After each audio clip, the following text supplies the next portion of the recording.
Funcionário que fica doente trabalhando, necessariamente isso é doença profissional? E para quem não sabe, doença profissional é equiparada a acidente de trabalho, tem que abrir CAT e quando o funcionário fica afastado, tem estabilidade por 1 ano na função.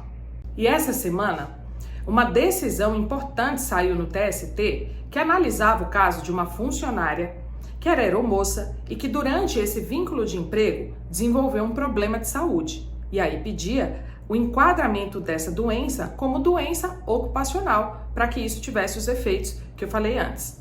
E como é o procedimento? A pessoa entra na justiça e aí o juiz designa um perito, um médico perito, para fazer a análise, a avaliação dos exames e da pessoa para saber se realmente é o caso.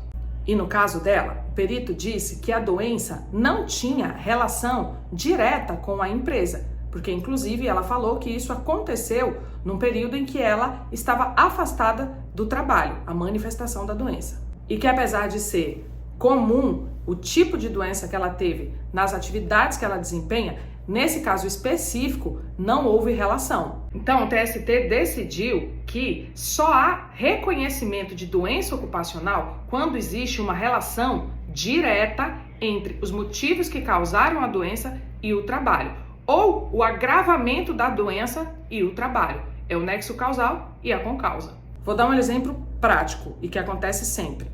A pessoa trabalha pegando peso e aí desenvolve um problema de coluna. Não necessariamente este problema de coluna foi desenvolvido em razão do trabalho. Tem que ter uma prova de que o trabalho foi quem efetivamente ocasionou ou piorou aquela doença. Curtiu? Me segue para mais dicas!